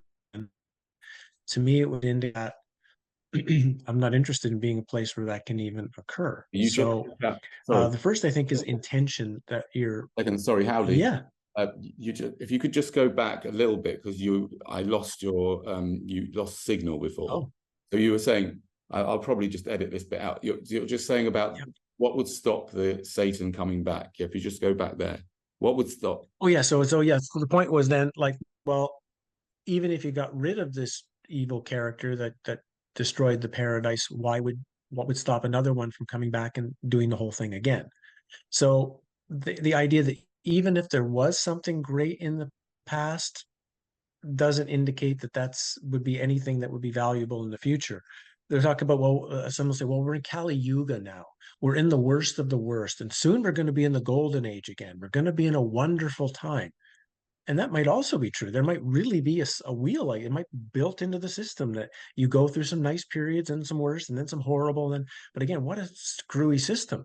Because then, oh yeah, tomorrow we're in the golden age. Yeah, but I know in 25,000 years, we're back in the shit again. Why do I want to sit around and have some 20,000 nice years to be back getting slaughtered again So I think the first step of it is this really strong intention of, there's nothing about this reality that I actually like. It's a prison, and I don't want to be in prison. I want to be free. That's, I think, a really powerful. I want to be free.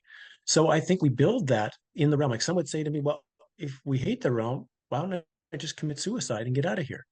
And the point I would make is, well, you're probably not going to get out of here. That's a belief structure that thinks I'm ending suffering by ending my life. And all you've really done is ended the experience that's going on now. You'll go into the after death state. You'll guaranteed be tricked by the archons. You'll be feeling a ton of guilt and shame for having that experience, and they'll use that against you, and they'll reshuffle you back into another body, into another experience, which may be way worse than this one. So the point being is, you've got this experience, and even though it's difficult and some people I know really, really, really challenging, how can we use the experience while we're here as a building ground and in a knowledge ground and as a preparation ground, so we can navigate the potential deceptions that will come, so we can't be brought back in here. So that's my point is, you know, trying to escape it early when you're not ready won't do you any good. So use the time you have of value to get yourself prepared. So preparing in some ways is like choosing freedom relatively.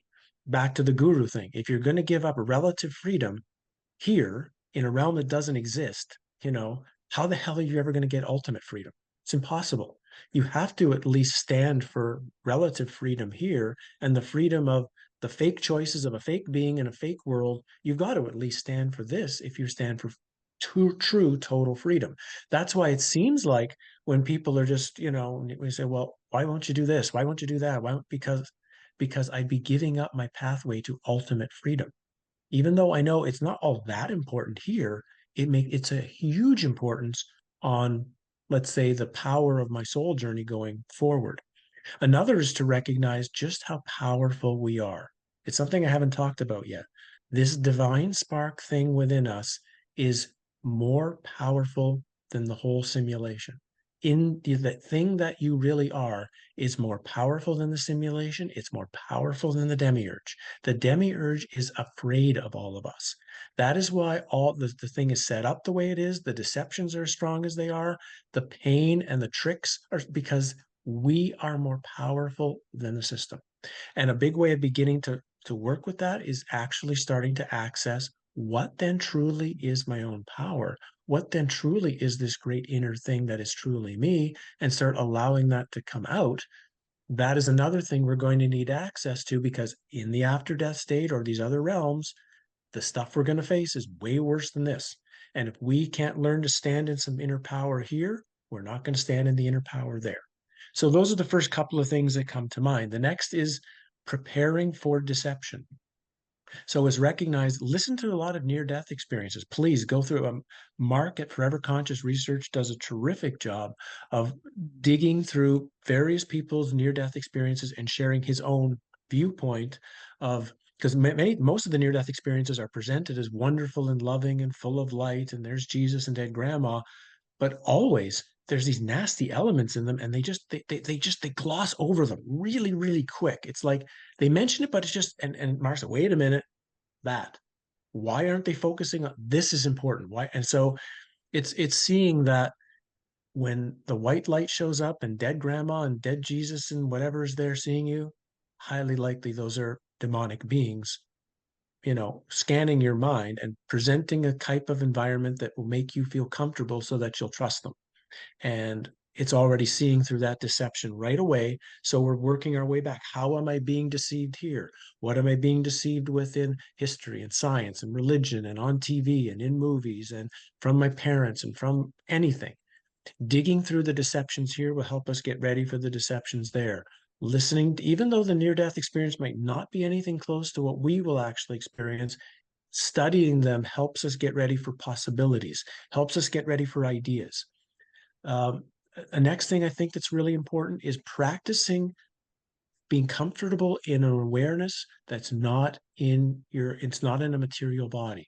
So that can either be getting comfortable by lucid dreaming, so that getting awake in your dream state to know, like, hey, I'm in a dream. I'm not really me in my body back home. I'm in a dream, and I'm functioning in it, and I kind of have a body, but it's not real. So you're not confused by that. Or some people might practice astral travel or out of body experiences where you are, obviously I've had many of those where outside of myself, seeing myself. Yeah. So those things are also, I think, very important, because that's what an after death state will be. You'll be in a non-bodied form, in a type of awareness consciousness state. And if you're not prepared for it, that'll be confusing. And like anything, the more confused we are, the easier we are to manipulate. Just look at the world. Just that's a perfect example. They've thrown the world into confusion, and so the world's been easy to manipulate. So already know that they're showing you the tricks. Like a lot of this reality is showing you the tricks that will be used on you on ultimate level. So by seeing through the stuff here and by rejecting certain things here, you are building your inner bullshit meter to seeing the grand deceptions that are going to be trying to thrown at you. So I've simplified that into a small discussion there. I mean, of course, there's so many layers and elements of how to start doing that, how to practice it. But one that you brought up was not doing. And not doing is a term that came out of Carlos Castaneda's books. Normally people hear the word and they think this Asian idea of, in a sense, there's an actor, but there's no one doing the acting. It's sort of an actorless. That's usually what it means. But he meant it in a sense of a specific type of exercise in which you realize that most of my day I run as a robot, with my thoughts, with my actions, with my everything. And not doing is a way of beginning to do the opposite constantly in your day, to start breaking all of the patterns, particularly that'll break the patterns of thoughts. But because we can't really see thought very well, we start with actions. And I did not doing for almost 2 years. Some of them were really difficult, very intense. One simple one that I did, I decided that every time before I would enter my house, I had to walk around it once. That was a not doing, because it's stupid. Why would you do that? And there was a newspaper box just on the corner, like where I lived. So I would often just wear my bathrobe in the morning. Why would I change to go just get a newspaper? But then because of the not doing, I have to walk around my house with the newspaper and the bathrobe completely before I can go in, which of course, every my neighbors are looking at me. Why is this guy walking around his house in his bathrobe every day? Like, and I had to deal with all of what I know, what these people are saying, thinking, and that's all part of the not doing.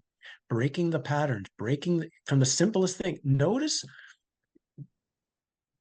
when you brush your teeth tomorrow morning, you will pick up the toothbrush with your same hand the same way. You'll put the toothpaste on the same way. You'll brush your teeth the same way, the same number of strokes. I mean, even brushing our teeth is a giant robotic pattern.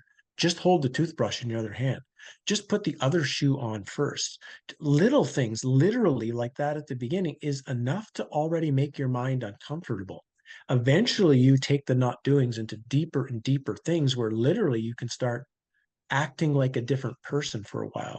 Where if you're unbelievably shy, you'll learn to act to be totally outgoing. If you're somebody who's always cautious, you'll start acting unbelievably adventurous. You will, just to test, because the mind will tell you we can't operate like this. It's unsafe. You need to be like. Usually, you'll start noticing you need to be like mom and dad told you you're supposed to be. That's really the core you're getting to. You're getting to the initial 2, 3, 4-year-old. This is how you're supposed to be based on what mom and dad just told you. You'll eventually hit those initial core values of who I'm supposed to be. The not doing is designed to break all of that.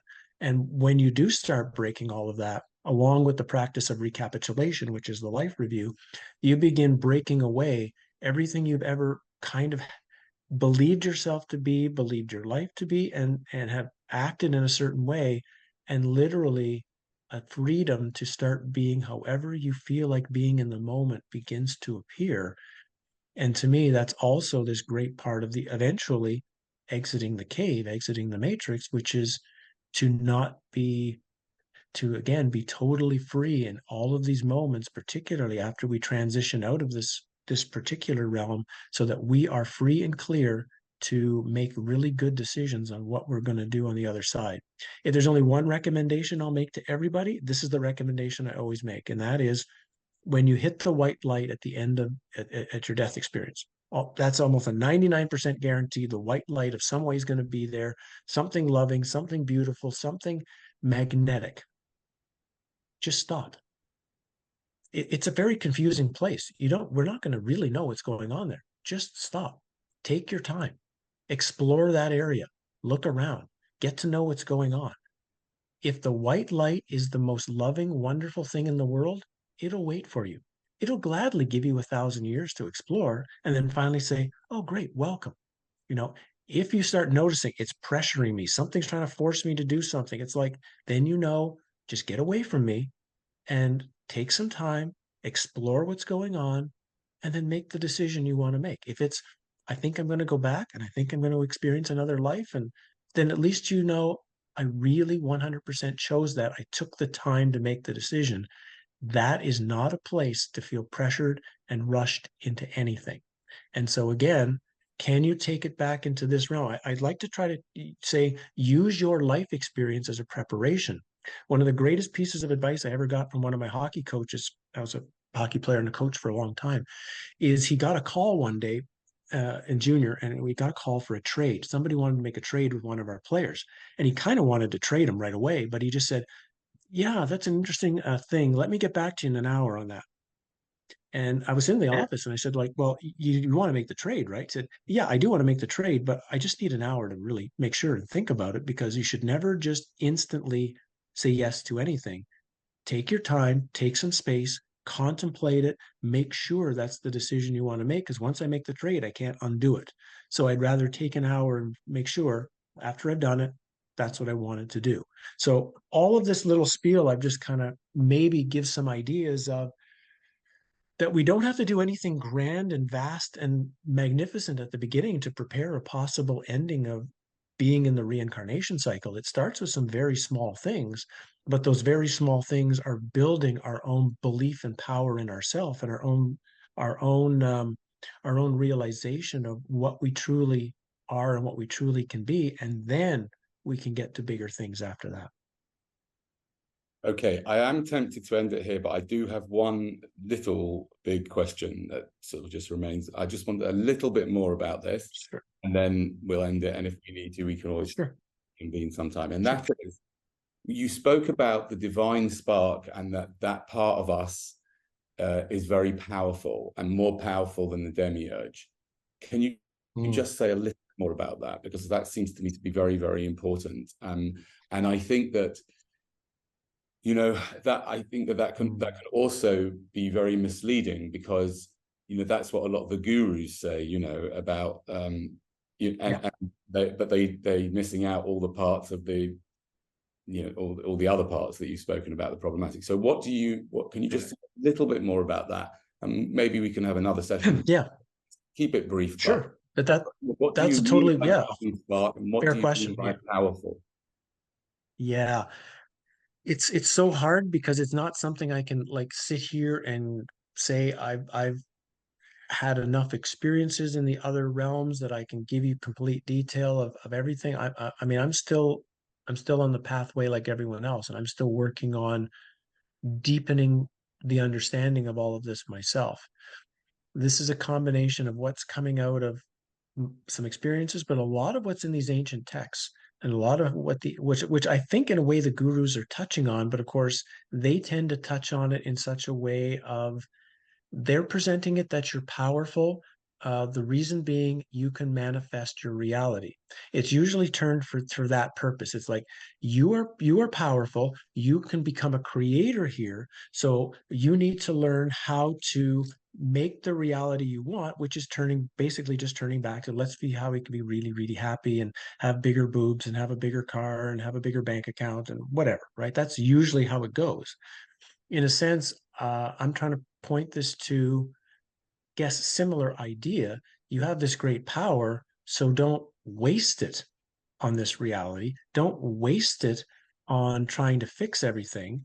You find out how you can just be of a bit of value, maybe even of value without many people even knowing you're being of value. You know, never mind how many kids are in need. Like you say, there's a lot of dogs and cats and giraffes and fish and whatever else, birds, they need help too. You know, and we can find ways of just being of service and being of help and being of value to a lot of different things. But it gets this sense of, as I've gone along and as I've removed more bullshit, as I've removed more false, as I've removed more destructive well, yeah, I like Mr. Park's idea, inner darkness. As that inner darkness goes away, something begins to there's like not an energy, it's not the word, there's a power back there. And it's like I have the possibility of projecting junk, of projecting objects, of projecting a reality, or I can just try to spend my time projecting um, clarity. um, I think the greatest thing we can do in an insane world is work to become sane, radically sane.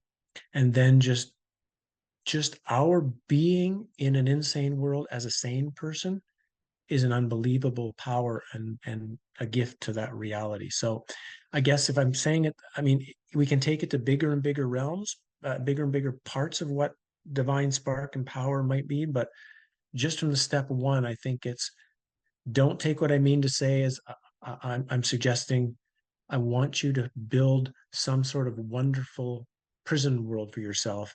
I'm saying use that divine spark to realize I'm in prison, and the only thing that's important is then ultimate freedom to not be in anymore. How do I do that? Lovely. Thank you so much. It's been really, really lovely and fascinating talking to you.